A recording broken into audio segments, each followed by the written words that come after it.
IUI का success rate क्या है? क्या आईयूआई से सच में कंसीव हो जाता है? आईयूआई को करवाने का प्रोसेस क्या है? वो कितने साल की महिलाएं तक करवा सकती हैं? ऐसे बहुत सारे क्वेश्चन मेरे पास रिसीव हो रहे हैं क्योंकि लास्ट मैंने जो वीडियो डाला था वो आईयूआई से रिलेटेड वीडियो डाला था। तो hello everyone, my name is Aanchal. आप सब कैसे? I hope so you are doing well guys, and मैं भी अच्छी हूँ। तो आज की वीडियो में मैं आपको अपने आईयूआई के पूरा प्रोसेस के बारे में मैं बताने वाली हूँ। जैसे कि आपको पता है, मैं 2 तारीख यानी 2 फरवरी को मैं आईयूआई करवा रही हूँ। तो 2 फरवरी को आईयूआई कराने से पहले आज मैंने करवाई अपनी फॉलिकल स्टडी, क्योंकि ये बहुत ज़्यादा ज़रूरी था फॉलिकल स्टडी करवाना, अल्ट्रासाउंड करवाना, जिससे कि मुझे ये पता चल जाए कि मेरा जो एग है वो बना है या नहीं और एक एक साइज़ क्या है, ये सारी चीज़ें। वरना क्या करती हैं डॉक्टर, आपको इसके लिए इंजेक्शंस देती है। इंजेक्शन से ही आपका अंडा जो है वो मैच्योर होता है और वो फूटता है। तो इसीलिए डॉक्टर ने कहा कि पहले हम फॉलिकल स्टडी करके देख लेंगे कि आपको ये इंजेक्शन देने की ज़रूरत है या नहीं है। तो भी आपका आईयूआई से 48 घंटे पहले आपको दिया जाता है, जो कि डॉक्टर की देखरेख में ही ये इंजेक्शन को दिया जाता है ना। तो अगर आप में से कोई भी महिला 40 प्लस की हैं और वो अभी तक कंसीव नहीं कर पा रही है, रीज़न कुछ भी रहे, आप आईयूआई ट्राई कर सकती है। लेकिन आईयूआई को ट्राई करने के कुछ रूल्स हैं जो आपको फॉलो करने पड़ेंगे। देखिए, अगर आपको पीसीओडी है, पीसीओएस है, एंडोमेट्रियोसिस है, एडिनोमायोसिस है, कोई भी प्रॉब्लम है, आप सबसे पहले अपनी गायनेकोलॉजिस्ट से बात कीजिए। और आईयूआई जो आपको करवाना है वो एक सीनियर डॉक्टर से ही करवाना है, क्योंकि ये बहुत टेक्निकल प्रोसेस होता है जो कि एक सीनियर डॉक्टर ही आपको अच्छे से कर सकती है। हमारे जमशेदपुर में वैसे तो बहुत सारे डॉक्टर हैं, लेकिन एक ही डॉक्टर है जिससे मैं अपना बहुत लॉन्ग टाइम से अपनी ट्रीटमेंट करवा रही हूँ। तो लास्ट टाइम भी मैंने उन्हीं से आईयूआई करवाया था और इस टाइम भी मैं उन्हीं से ही आईयूआई करवा रही हूँ। और मैंने बहुत बार आप लोगों को नाम वगैरह बताया हुआ है। अगर आपको जानना होगा जमशेदपुर का तो आप मुझसे पूछिएगा, मैं आपको ज़रूर बता दूँगी। तो देखिए, आज मेरा फॉलिकल स्टडी हुआ। फॉलिकल स्टडी में मेरी जो रिपोर्ट आई है वो बहुत अच्छी रिपोर्ट आई है। मेरे अंडे ऑलरेडी बने हुए हैं। तो डॉक्टर ने मुझे कहा है कि आपको इससे रिलेटेड तो मुझे नहीं लगता है कि इंजेक्शन या मेडिसिन देने की ज़रूरत है। और आपको मैं बता दूं गाइस कि मुझे कभी भी डॉक्टर ने हार्मोनल पिल्स नहीं दिए हैं, क्योंकि मुझे पीरियड्स का मेरा जो 2 दिन होके बंद हो जाती है, लेकिन मुझे पीरियड्स हर महीने होते हैं। और मुझे फाइब्रॉइड है, लेकिन फाइब्रॉइड भी मेरा काफ़ी कम हो चुका है फॉर द चक्रकोश ब्रांड की मेडिसिन सफा की वजह से। मैं फाइब्रॉइड के लिए उसे ले रही हूँ, 2-2.5 महीने हो गए मुझे उसको लेते हुए, तो उससे मुझे बहुत ज़्यादा फ़ायदा है। लेकिन मैं यहाँ पर हमारे यहाँ लोकल जो डॉक्टर है उनके भी मैं संपर्क में रहती हूँ। रीज़न इज़ दैट कि मुझे लगता है कि कभी कुछ ऐसा हुआ तो यहाँ लोकल में भी डॉक्टर होना चाहिए, है ना। तो लास्ट टाइम जब मैंने वीडियो डाले थे तो कुछ लोगों ने मुझसे कमेंट करके सवाल किए थे कि क्या मैम, मेरी एज 40 साल है, क्या हम आईयूआई करवा सकते हैं? तो डेफिनेटली आप करवा सकते हैं। देखिए, आईयूआई आपकी अभी तक कंसीव क्यों नहीं हुई है ये आपको मुझे कमेंट में बताना होगा। कंसीव तो मुझे 2-2 बार हुआ है देखिए, लेकिन मेरा फाइब्रॉइड की वजह से वो मेरा ठहरा नहीं है। इसीलिए मैंने काफ़ी दिन गैप किए और मैंने अपने फाइब्रॉइड को ठीक किया। मैं फाइब्रॉइड की वजह से ही लेप्रोस्कोपी करवाने वाली थी। डॉक्टर ने मुझे लेप्रोस्कोपी सजेस्ट किया था कि आप लेप्रोस्कोपी करवा लो, लेकिन जो मेडिसिन मैं ले रही हूँ उससे मेरा फाइब्रॉइड काफ़ी कम हो गया, जिसकी वजह से हमने लेप्रोस्कोपी को डिनाइड करके हमने सोचा कि आईयूआई ही करवा लेते हैं।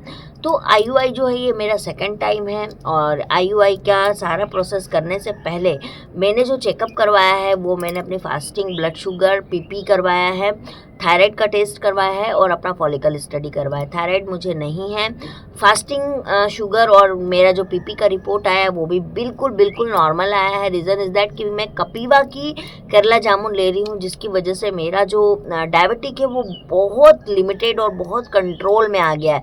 और एक चीज़ मैं आपको और बता दूं कि मैं अभी पूरी जोर से डाइट कर रही हूँ। डाइट इन द सेंस कि मैं अभी वाइट चीज़ें खाना मैंने टोटली बंद कर दिया है। इनफैक्ट मैं गेहूं का आटा भी अवॉइड कर रही हूँ, मैं रागी का आटा खा रही हूँ काफ़ी दिनों से। और मैं सूजी भी बहुत कम खाती हूँ। मैदा तो मुझे मैदा खाए हुए तो मुझे लगता है 2 साल से ज़्यादा हो गया है कि मैं मैदा खा ही नहीं रही हूँ, शुगर में लेती ही नहीं हूँ। तो देखो, खान पान बहुत ज़्यादा मैटर करती है। अगर आपको अंडे नहीं बनते हैं, अंडे की क्वालिटी ख़राब है, या आपका एग रप्चर नहीं होता, आपको पीसीओडी है, पीसीओएस है, तो कहीं ना कहीं डाइट इसमें बहुत बड़ा रोल निभाता है गाइज। तो आपको सबसे पहले तो डाइट करने की ज़रूरत पड़ेगी। और मैं आपको सबसे सिंपल खाना बता रही हूँ कि आप जब भी मॉर्निंग में खाना खाएं ना, अगर आपको कुछ समझ में नहीं आता है ब्रेकफास्ट कि मैं ब्रेकफास्ट क्या खाऊं, तो आप अंकुरित जो मूंग होते हैं, चने होते हैं, आप वो ले लीजिए 1 बॉल। एप्पल ले सकती हैं या संतरा ले सकती हैं, दोनों में से एक चीज़ आप ले सकती हैं। आप सिट्रिक फ्रूट लीजिए, यानी खट्टे फल जो है वो लीजिए, उसमें विटामिन सी बहुत ज़्यादा मात्रा में होता है। और साथ ही साथ आप विटामिन डी की सप्लीमेंट और फॉलिक एसिड ज़रूर लीजिए। विटामिन डी जो है वो आपका AMH को कॉन्स्टेंटली कम होने नहीं देगा, और साथ ही साथ आपके अंडे की क्वालिटी को बढ़ाने में भी विटामिन डी का बहुत बहुत महत्वपूर्ण रोल निभाता है विटामिन डी। और फॉलिक एसिड क्यों लेना चाहिए वो आप लोग को ऑलरेडी पता है, नहीं पता होगा तो बताइएगा, मैं आपको बताऊंगी। तो ये 2 सप्लीमेंट्स बहुत ज़्यादा ज़रूरी है।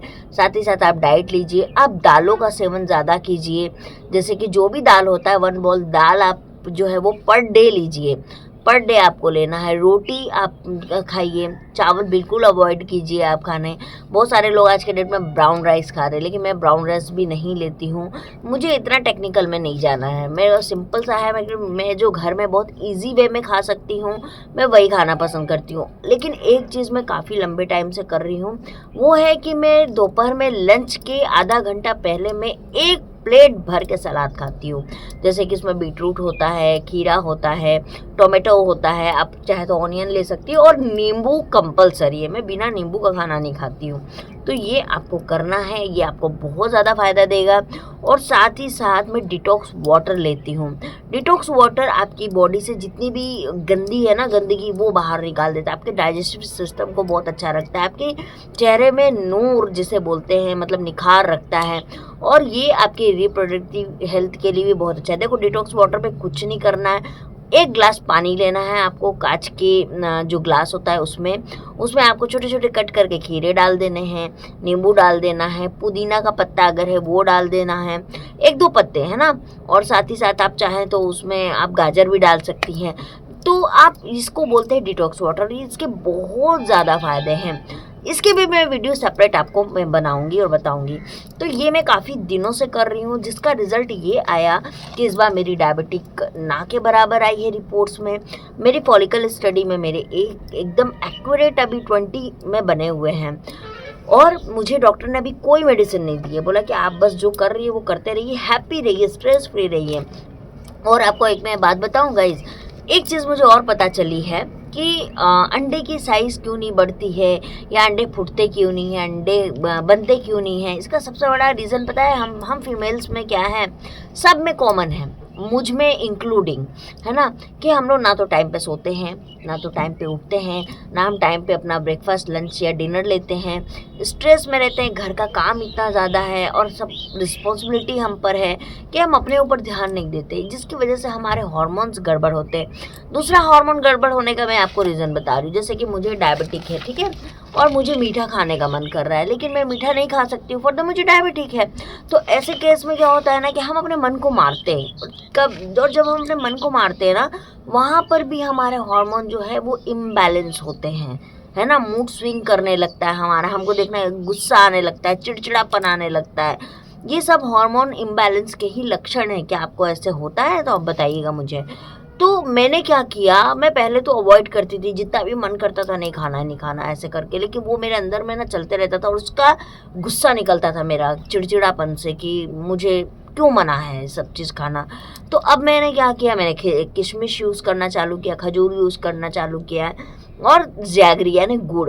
अब मुझे कुछ मीठा खाने का मन करता है तो मैं गुड़ का कुछ बना लेती हूँ, थोड़ा सा गुड़ डाल के, या किशमिश को यूज़ कर लेती हूँ, है ना, जिसे हम मुनक्का बोलते हैं, वो ज़्यादा फ़ायदेमंद होता है, या फिर मैं उसमें खजूर से कुछ बना लेती हूँ। तो इस तरीके से मैंने इसका विकल्प लेना चालू किया, तो मेरे मूड स्विंग्स कहीं ना कहीं बंद हो गए और मैं अब पहले से ज़्यादा हैप्पी रहने लगी हूँ। तो इसीलिए अपने मन को मत मारो गाइस, जो आपको मन करता है ना उसका कुछ अल्टरनेट देखो कि हाँ मैं ये खाऊं और मुझे उससे नुकसान भी ना हो और मैं अपने मन को भी ना मारूं, ये बेहद बेहद ज़्यादा ज़रूरी है। तो ये चीज़ कीजिए। देखिए मेरी रिपोर्ट तो इतनी नॉर्मल मैंने खुद से की है 2 महीने के अंदर, तो आप भी कर सकती हैं और आप भी इसको करके प्रेगनेंसी कंसीव कर सकती है, और देखिएगा मैं आपको प्रेगनेंसी कंसीव करके भी दिखाऊंगी, है ना।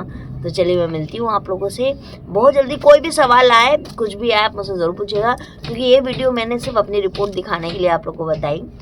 और आप लोगों से बात करने के लिए जस्ट मैंने ये वीडियो बनाया है। तो मैं पूरी टेक्निकल वीडियो में बनाऊंगी, बट आपके जो भी क्वेश्चन आ रहे हैं आप मुझसे डायरेक्टली पूछिए, मैं आपको डायरेक्टली आंसर करूंगी, है ना। चलिए मिलते हैं, बाय।